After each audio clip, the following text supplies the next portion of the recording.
Minhajul Quran international की supreme council के chairman doctor Hasan Mohiuddin Qadri ने मैनचेस्टर में पाकिस्तानी कम्युनिटी और मिनहाजुल कुरान इंटरनेशनल के रहनुमाओं की तरफ से अपने एजाज में दिए गए जोहराने में इजहार ख्याल करते हुए कहा कि जब मुसलमान इल्म तहकीक से वाबस्ता थे तो उस वक्त तमाम साइंसी इजादात उनके क्रेडिट पर थी, मगर जब मुसलमान इल्म तहकीक के रास्ते से हटे तो मंजिल से दूर हो गए।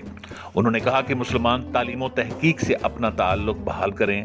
मिनहाजुल कुरान इंटरनेशनल इस्लाफ के इल्मी व तहकीकी कल्चर का अहया कर रही है और हर तबका फ़िक्र को कुरान और सुन्नत की तालीमात से रोशनास करवा रही है। उन्होंने कहा कि उम्मत मुस्लिमा उस नबी आखिरुज़्ज़मान सल्लल्लाहु अलैहि वसल्लम की मानने वाली है जिन्हें अल्लाह रब्बुल इज़्ज़त ने कायनात के लिए मुअल्लम बनाकर भेजा।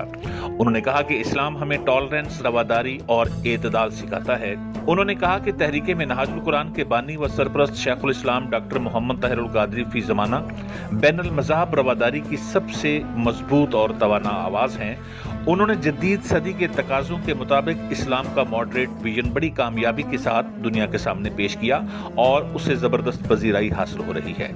उन्होंने कहा कि मिनहाजुल कुरान मुकाबला की बजाय मुकालमा की आला इस्लामी व इंसानी अक़दार को जिंदा कर रही है।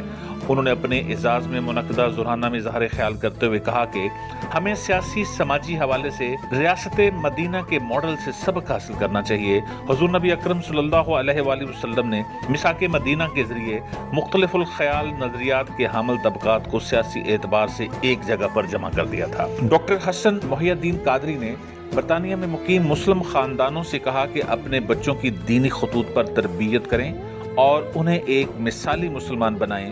अगर हमने अपनी मौजूदा नस्लों के किरदार पर मेहनत ना की तो हमारी आइंदा नस्लें इस्लाम से दूर हो जाएंगी।